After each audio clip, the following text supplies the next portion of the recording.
Hi friend, good evening. This is Ravi and watching my today study. दोस्तों, discuss करेंगे geography यानी कि भूगोल के चैप्टर 1 2016 के सिलेबस के अकॉर्डिंगली। ज्योग्राफी का चैप्टर 1 में है आपका सौरमंडल यानी कि सोलर सिस्टम।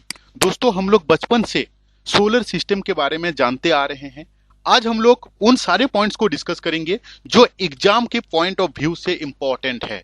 जी हाँ दोस्तों, और ये जो सारा नोट्स, सारा डेटा कंप्लीटली एनसीईआरटी का निचोड़ है और मैं उन सारे पॉइंट्स को यहाँ पे कवर किया हूं जो एग्जाम के पॉइंट ऑफ व्यू से इंपॉर्टेंट है।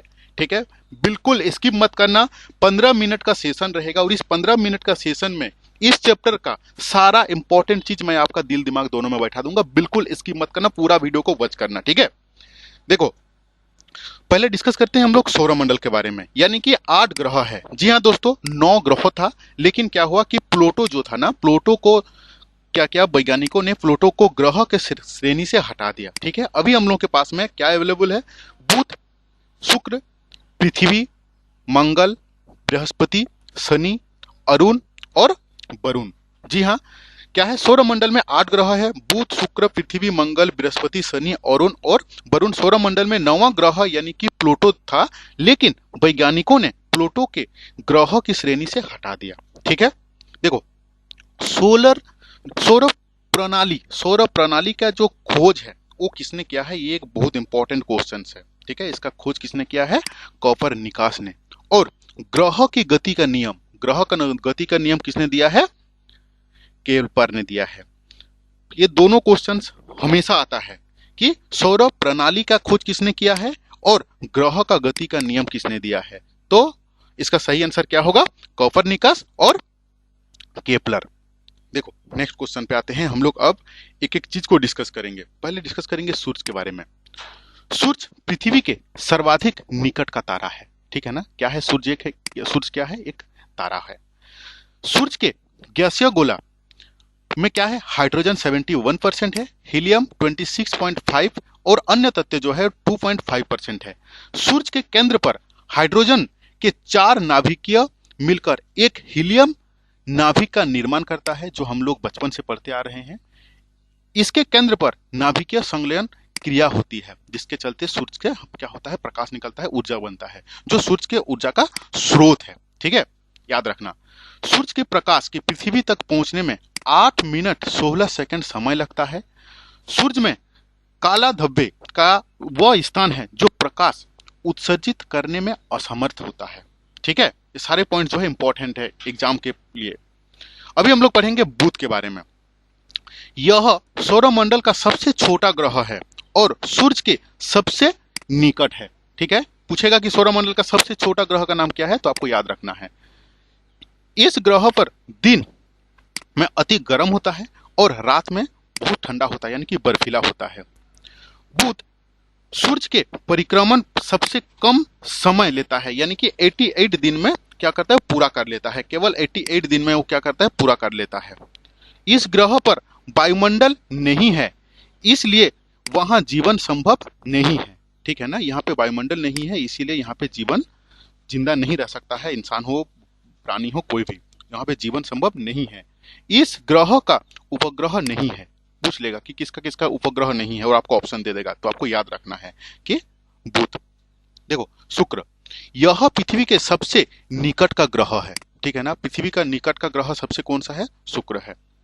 पूरे सौरमंडल का सबसे चमकीला तथा सबसे गर्म ग्रह है। ये क्वेश्चन में पूछ देगा। हर एक पॉइंट एक एक क्वेश्चन से आपके लिए पूछ देगा कि सौरमंडल का सबसे चमकीला, नहीं तो पूछ देगा सबसे गर्म कौन सा है, तो आपको बता देना है आपकी शुक्र।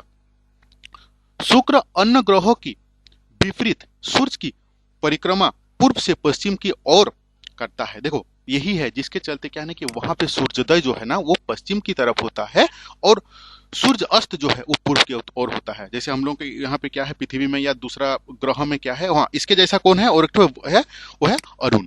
देखो क्या होता है ना कि दूसरे ग्रह के जैसे, जैसे हम लोग को पृथ्वी में क्या होता है कि सूर्य जो है पूर्व तरफ उगता है और पश्चिम की तरफ वो सूर्य अस्त होता है, लेकिन ये विपरीत की तरफ घूमता है। सूर्य की विपरीत परिक्रमा यानी कि पूर्व से पश्चिम की ओर घूमता है। इसीलिए क्या है, इसीलिए यहाँ पे सूर्य उदय जो है वो पश्चिम में होता है, जबकि यहाँ पे पृथ्वी में या तो दूसरा में क्या होता है, वो पूर्व की तरफ होता है। और सूर्यास्त जो होता है वो पूर्व में होता है आपका शुक्र में। क्वेश्चन पूछ देगा कि कौन सा ग्रह है जहां पे सूर्योदय पश्चिम की ओर होगा, वहां पे आपको दे देगा अरुण का एक ऑप्शन दे देगा, नहीं तो अरुण नहीं देगा तो शुक्र का ऑप्शन दे देगा। ठीक है, आपको याद रखना है कि अरुण और शुक्र जो है वो विपरीत दिशा में घूमता है, जिसके चलते सूर्य उदय और सूर्य अस्त जो है वो विपरीत में होता है। ठीक है, इसलिए इस ग्रह को इवनिंग स्टार और मॉर्निंग स्टार कहलाता है। क्वेश्चन पूछ देगा कि मॉर्निंग स्टार किसे बोलते हैं, नहीं तो पूछ देगा कि इवनिंग स्टार किसे बोला जाता है। आकार घनत्व में पृथ्वी के समान है, कौन है, शुक्र। ठीक है, इसीलिए इसीलिए इसे इस नामों से जाना जाता है। इसका दूसरा भी नाम क्या है, अर्थ ट्विन, यानी कि पृथ्वी का जुड़वा ग्रह। जुड़वा ग्रह क्यों है, क्योंकि इसका घनत्व जो है वो पृथ्वी के बराबर है। ठीक है, और इसका दूसरा भी क्या है कि अर्थ स्टार, यानी कि पृथ्वी की बहन, इसको पृथ्वी की बहन भी बोला जाता है। ठीक है, इस ग्रह का कोई भी उपग्रह नहीं है। ठीक है, याद रखना है कि शुक्र का भी कोई उपग्रह नहीं है। इस ग्रह का वायुमंडल में 95% CO2 और 3.5% नाइट्रोजन रहता है। ठीक है, सारे इंपॉर्टेंट क्वेश्चंस है, सारे इंपॉर्टेंट पॉइंट है, और सारे नोट जो है, डेटा जो है, ये मेरा एनसीईआरटी का निचोड़ है। ठीक है, देखो एक छोटा सा रिक्वेस्ट है कि अगर आप अभी तक नोट्स नहीं लिए हो तो मुझे व्हाट्सअप करो। ठीक है, 1 to 5 और 6 to 8 का SST का नोट्स मेरा बन चुका है। 1 to 5 का नोट्स का दाम है 400 रुपया, और 6 to 8 का SST का नोट्स का दाम है आपका 500 रुपया। अगर कोई दोनों एक साथ लेगा तो 5,900 के जगह में उसको 700 में मिलेगा। ये मेरा व्हाट्सअप नंबर है 8145355243। जिंदगी में टीचर ट्रेनिंग से लेके 12th graduation, PG, DLED, B.Ed बहुत सारा खर्चा हो चुका है। अब जो एग्जाम देंगे आप, और अभी जो पढ़ाई आप तैयारी कर रहे हैं, नौकरी के लिए कर रहे हैं, तो छोटा सा इन्वेस्टमेंट कोई मायने नहीं रखता है। ठीक है, अगर आप सीरियस हैं, 8 लाख स्टूडेंट्स इस बार एग्जाम देने वाला है, और आप भी अगर चाहते हैं कि अच्छे नंबर के साथ JET क्वालिफाइड करें, तो स्टडी मटेरियल्स जरूरी है। बिना स्टडी मटेरियल्स का आप क्वालिफाइड नहीं कर सकते हो। ठीक है, चलो नेक्स्ट पॉइंट में हम लोग आते हैं। अभी देखो, पृथ्वी सबसे इंपॉर्टेंट है। यह सौरमंडल का एकमात्र ग्रह है जहां पे जीवन है। ठीक है ना, क्वेश्चन पूछ देगा कि सौरमंडल में कौन सा ग्रह है जहां पे जीवन रहता है, जिंदा है, इंसान है, मतलब प्राण है।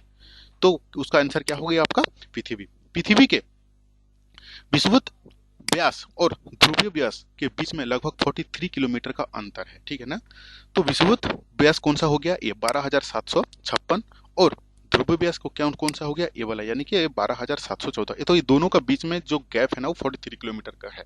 ये यहाँ से भी क्वेश्चन पूछता है। यह अपने अक्ष पर पश्चिम से पूर्व पूर्व 27 मिनट की गति से घूमती है, और यह एक चक्कर 23 घंटा 56 मिनट 4 सेकंड में पूरा करती है। याद रखना है, बहुत इंपॉर्टेंट पॉइंट है। ठीक है, जल के उपस्थिति के कारण नीला ग्रह भी बोला जाता है, इसे सब जानते हो आप लोग। ठीक है, पृथ्वी का एकमात्र उपग्रह जो है वो है चांद, यानी कि मून। पृथ्वी के सूर्य की परिक्रमा पूरा करने में 365 दिन 5 घंटा 48 मिनट 46 सेकंड, यानी कि 365 दिन 6 घंटा समय लगता है। याद रखना सारा चीज, बस ध्यान से सुनो, याद रखने का चीज नहीं है, ऑटोमेटेड आपका दिमाग में घुस जाएगा।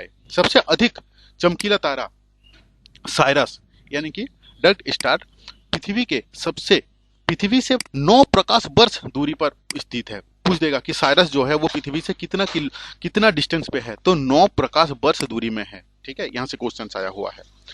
सूर्य से पृथ्वी की दूरी, ये एक इंपॉर्टेंट चीज है। पृथ्वी अंडाकार पथ पर सूर्य की परिक्रमा करती है, जिसके कारण सूर्य से इसकी दूरी बदलती रहती है। सबसे अधिकतम दूरी कितना है, 15.21 करोड़ किलोमीटर, जो कि कौन सा डेट में आता है, ये 4 जुलाई को। और सबसे कम डिस्टेंस कौन सा होता है, 14.70 करोड़ किलोमीटर, यानी कि 3 जनवरी को होता है। ठीक है, पृथ्वी और सूर्य के बीच की औसत दूरी को क्या बोला जाता है, खगोलीय एकक कहलाता है। ये भी इंपॉर्टेंट क्वेश्चन है। ठीक है, देखो अभी हम लोग पढ़ेंगे मंगल के बारे में। इसे लाल ग्रह यानी कि रेड प्लैनेट कहा जाता है। आयरन ऑक्साइड के कारण इसका रंग लाल है। पूछ देगा मंगल के रंग लाल क्यों है, तो आपको याद रखना है कि आयरन ऑक्साइड के चलते। पृथ्वी के समान यह अपने कक्ष से 25 डिग्री के कोण पर झुका है, इसीलिए क्या होता है यहाँ पे ऋतु परिवर्तन होता है। इस ग्रह पर वायुमंडल का पतला आवरण है जिससे नाइट्रोजन और आर्गन जैसे गैस पाई जाती है। मंगल में के 2 उपग्रह है, इंपॉर्टेंट क्वेश्चन है, पूछ देगा मंगल का कितना उपग्रह है, उसका नाम क्या है, ठीक है ना। तो फोबस और डीमस इसका, और डीमस जो है वो पूरा सौरमंडल के सबसे छोटा उपग्रह है। सबसे इंपॉर्टेंट क्वेश्चन क्या है अभी आने वाला है कि सौरमंडल के सबसे बड़ा ज्वालामुखी का नाम क्या है, ओलिम्पस मेसी। और सौरमंडल के सबसे ऊंचाई पर्वत जो कि माउंट एवरेस्ट से भी 3 गुना ऊंचाई है, उसका नाम क्या है, निक्स ओलिम्पिया। ठीक है दोस्तों, क्लास कैसा लगा आपका कमेंट करें, अच्छा लगा तो भी कमेंट करें और खराब लगा तो फिर भी कमेंट करें। आज नेक्स्ट डे आज हम लोग डिस्कस किए बुध, शुक्र, पृथ्वी और मंगल के बारे में। नेक्स्ट क्लास में हम लोग डिस्कस करेंगे बृहस्पति, शनि, अरुण और वरुण। दोस्तों यहाँ से 100% क्वेश्चन आएगा, पूरा सेशन को देखना और समझने का कोशिश करना। अच्छा लगा तो लाइक जरूर करना। Thank you for watching this video.